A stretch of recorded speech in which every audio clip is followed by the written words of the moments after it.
Magandang tanghali po sa inyong lahat, no? Ngayon po medyo mainit na, habang kami nagpapahinga, mayroon kaming ginagawa, no? So praise the Lord, nandito na naman ang kasama ko, si Small Boy, si Tito Pots, kag si Bok na taong walang damit. So ngayon po ang gagawin po namin dito ay gagawa po kami ng attractant, no? Yung para sa fruit fly, na kung saan ay malaking tulong po sa amin to, no? Yung paggawa ng attractant. So ang ginagawa po namin ay sige halay mo dyan. Ang ginagawa po namin ay gumagamit po kami ng 1.5 na bote ng Coke, Coca-Cola. Basta 1.5, no? Ngayon po binubutasan namin po dito sa gitna. At saka nilalagyan ng tubig, no? At saka yung takip niya ay nilagyan namin ng alambre.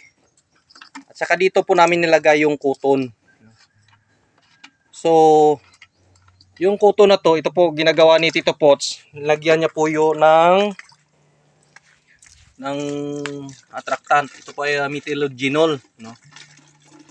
Basain mo ng konti, na medyo basa. So, yan po ang aming ginagawa. Yan po. Hanggang sa mabasa na ang kuton at saka ilalagay po dito sa loob, no? Yan, dito po green, din ang green. Yan. Green ranan. Yan. Yan po. So ang purpose nito po ay dalawa, no? Yung habang dito siya sa loob, ayan po. Yung fruit fly ay dadapo po dito. At saka pag nakatikim po dito, or himatayin or mahulog siya dito sa may tubig, no? Ang labasan niya po ay double dead siya. Kasi malulunod siya dito sa loob na Tita Pots ko na. Nag-apaw. Dandahan laking mahal. Huwag mong biglain. Kadlota na. Sayang. So yan po, no? Yan. Yan po aming ginagawa. So, dali lang. Marami pong nagsasabi na parang useless daw yung attractant, pero sa akin napaka-effective po ito, no? Sa fruit fly. Lalong-lalo na po pag tag-ulan, hindi po tayo maka-spray. So, yung fruit fly marami. So, wala tayong magawa. Kung umuulan, kailangan natin mag-spray. Paano ka mag-spray o umuulan? Napaka-effective po tong, kasi mabasaan po ton. Napaka-effective po to yung attractant, no?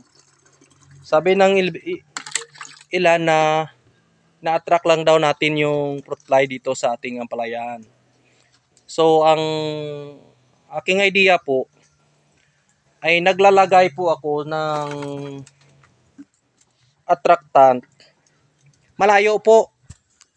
So pinakamalapit is 20 meters mula doon sa gilid ng ampalaya, hanggang 50 meters po na dapat maglagay po tayo doon sa malayo, hindi dito sa ating tanim. Yung iba kasi nilalagay sa gitna ng taniman, minsan dito sa gilid lang, sinasabit lang po. Pero ako po, malayo. No, sa malayo po ako naglalagay ng attractant. Ginagawa ko po, doon po ako banda sa mga malilim, no, yung malilim na area, yung sa ilalim ng mga puno, ng mga punong kahoy, o saan ba dyan yung medyo malamig, no? Lalo pa po pag ganitong oras or 10 o'clock, 11 o'clock, wala po sila dito sa Ampalayahan. Nandiyon yan po sila kung saan yung mas malamig na lugar. So ang ginagawa ko po, doon po ako naglalagay sa medyo sa malayo, no? Para yung mga fruit fly doon po sila sa malayo, hindi sila dito sa aking tanim. So yun po ang maganda, no? Pero kung dito mo siya lagay sa yung tanim, sigurado dadaanan na talaga yung tanim mo, no? Diyan po siya dadaan po siya, or pagdaan niya maturukan niya pa yung bunga ng ampalaya niyo. So ang ginagawa ko po ay sa malayo, doon sa kabila, doon sa kabilang kalsada, doon sa mga puno ng mugani, kung saan yun sa mga bahay-bahay doon sa puno ng Indian mango, kung saan yung puno na malilim, no, doon po ako naglalagay. Doon po ako naglalagay ng mga attractant. So, ang tendency po ng mga fruit fly, doon sila sa malayo. Hindi na sila pupunta dito sa ampalaya ko. Kasi ang bango nito. Ang bango ng attractant na to, no? Yung sa mga lalo-lalo na yung sa mga hindi nakakaalam nito. Napaka-effective po to, no, sa ampalaya.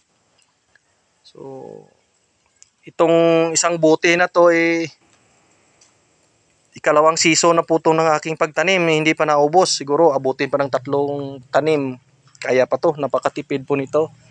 So iyon lang po ang mas maganda pag gumagamit tayo ng attractant, no? Nilibang natin yung mga fruit fly doon sa malayo, hindi sila makapunta dito, no? Karamihan po ako naglalagay sa gilid, no? Or kung square yung ating taniman, sa 4 na area, no? Doon po ako banda naglalagay ng marami sa 4 na area na yan. So walang fruit fly na pupunta dito sa loob ng ating ampalaya kasi papasok pa lang siya, may naamoy na siya doon sa malayo pa lang, malibang na po siya doon, hindi na siya lapit dito sa ating ampalayahan.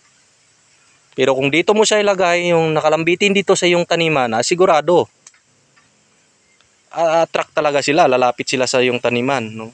Lalo na pag mainit, doon sila magtatago sa ampalaya mo. Kasi doon yung malilim, lalo kung naglagay ka dito sa medyo mainit, dito sa malimbawa, dito po sa nakalagay, dito po sa nakasalambitin, mainit na, dito siya sa ampalaya na yung malamig. So yun po, no? Yun po ang advantage pag mayroong attractant, no? Hindi po tayo kailangang maglagay sa malapit, doon sa malayo. Yung mga nakikita ko po, yung iba nasa gitna ng kanilang taniman. Yung iba nasa gilid nakalambitin, parang Christmas tree. Nakalambitin doon yung katabi ng kanyang nilalagyan, bunga ng ampalaya. Sigurado tuturukan siya ng fruit fly. Yung sa aking idea ay doon sa malayo na mga malilim na lugar, no? Malayo sa ampalayan. Kaya napaka-effective po na magamit ng attractant. Lalong-lalo na po sa tag-ulan na hindi po tayo kaagad makapag-spray na pangtaboy ng fruit fly. Ito po hindi mo na kailangan itaboy, nandoon na sila sa malayo, hindi na sila makarating dito sa ating taniman. So, yun lang po ang maganda. Neg!